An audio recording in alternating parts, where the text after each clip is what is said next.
Thank you, Mr. Chairman, and thanks to each of you for your distinguished service and your comments this morning. I agree with the Chairman. Your opening statements were moving, and partly because of the incredible service that you and your family have provided. We appreciate that, and also you bring a lot of experience to bear during a critical time. Our challenges have not diminished, but the budget pressures have increased. And we've talked a lot about that this morning. I appreciate General Welsh coming by yesterday for a good discussion on some of the Air Force challenges that we face on the budget side. I would like to say publicly what I told you yesterday, which is I think, frankly, the FY 2013 budget presentation by the Air Force did not have the kind of analysis and, frankly, did not have the kind of relationship with the Congress that would have been helpful, particularly with regard to the Air Guard issues. And I appreciated your comments yesterday, and I'd like to give you a chance today to just talk a little about, how you'd like to see the Air Force budget process moving forward, particularly with regard to the Guardsmen and the Title 32 requirements, and working with Congress. Thank you, Senator. I think what has gotten us to this point clearly didn't work well. And I don't believe it's because the people were evil. I think they all have the best interest of the nation at heart. I think it's because we didn't understand how to make this process successful, and we can't repeat that again. I believe that there are things that the Air Force should consider earlier in the planning process. I think we tried to do that. Obviously, we didn't have the details to the level of satisfaction of the other people who have to be part of this plan in the long run for it to be able to be executed. And so I think things like Title 32 requirements should enter the front end of the discussion. I think the ability to practically execute a plan is something that can best be discussed with the members of Congress, the members of the Department of Defense, the members of the Air Force, and the National Guard Bureau, and specifically the Air Guard and the Air Force Reserve. I think we all have a critical investment in this process working properly, and I think we all have an interest in making it work properly. And so, if confirmed, that's my goal. How do we get to there from where we are today? Thank you. Thanks for those comments, and General Grass nodding there next to you with regard to the Guard. We talked about acquisition improvement earlier, and the Chairman and Senator McCain have spent a lot of time on this. There's a report recently by CSIS. It's their acquisition study, and it indicates the Air Force trends are actually heading in the wrong direction despite all the good efforts that have been made. According to their report, total cost overruns of Air Force major defense acquisition programs actually increased. The overruns increased from 52 to 58 billion from the 2009 to 2010 years, the latest years for which they have data. In light of what's happened with the Joint Strike Fighter, the F-35, I know was discussed earlier, huge cost overruns, and as you indicated, also some major time issues, not just for our military, but for our partners. What's happening with the light attack support aircraft, with the KC-46. I guess what I would ask today is if you could just give the committee a sense of how you would tackle this issue. What would your priorities be? How would you go about it? I'm not suggesting it's entirely an Air Force issue. It's certainly not.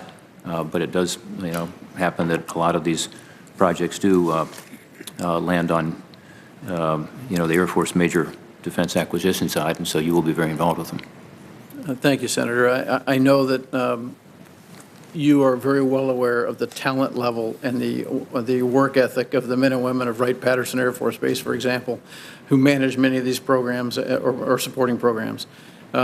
This is certainly not a lack of effort that's causing the problem. We have very talented people in our acquisition workforce. I believe there are three key things that we have to track, and things that, if confirmed, it would be my focus areas going forward in the acquisition business.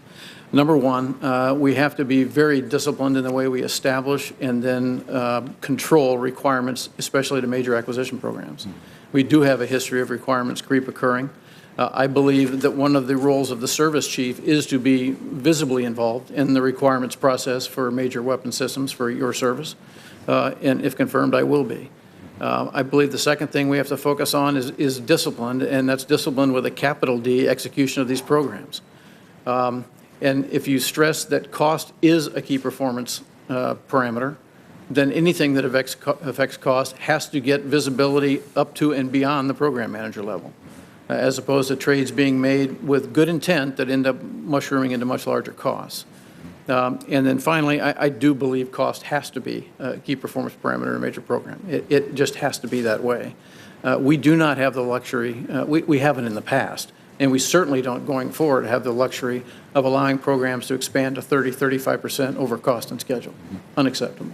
Well, we talked initially about the budget pressures, and this is certainly an area where there could be vast improvement, and I appreciate your personal commitment to that. Leadership at the top, I think you're right. The metrics are right. I would also say competition and transparency helps, and we've talked a lot about that in terms of the Joint Strike Fighter, but I do think there is a great opportunity, actually, with you coming in with some fresh perspective to be able to help on that. On science and technology, you know how I feel about this. It's a tough budget environment, and it's too easy to see science and technology become the bill payer.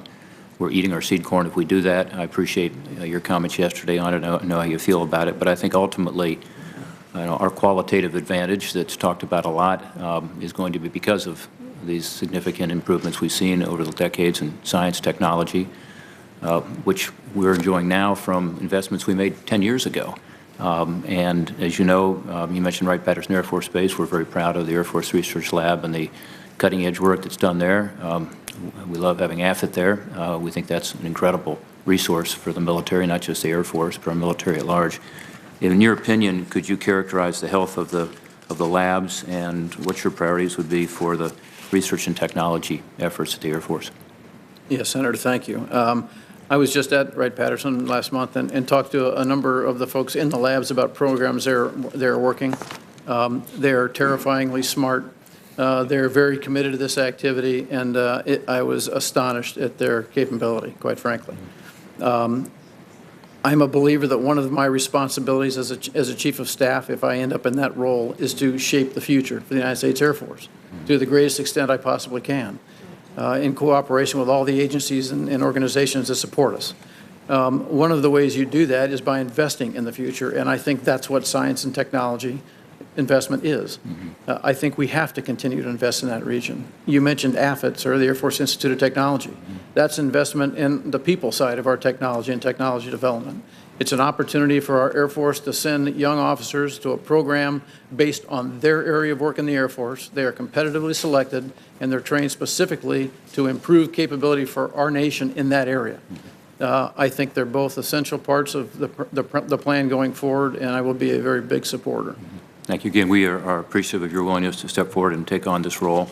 We look forward to your confirmation. My time is coming to an end here quickly. General Kelly, I just have one quick observation to make. First of all, thank you for your service and your family service and sacrifice, and you're taking on an incredibly important task. I have to comment that based on your interaction with Senator McCain earlier on the substance abuse, the drug issue, I couldn't agree more. And I've actually worked a lot on the demand reduction side, including with the chairman's brother, Congressman Sandy Levin, and I do think that's where we're going to get the most progress. Have you had the opportunity yet to sit down with one of your predecessors, assuming you'll be confirmed, which I'm confident of? Barry McCaffrey was Southcom commander from 1994 to 1996, later became drug czar. I worked closely with him on a number of pieces of legislation. He became, as you probably know, a true believer on the demand side reduction, and I wonder if you'd had a chance to visit with him. I have not yet, and I had not thought of that, but that is a great idea, Senator.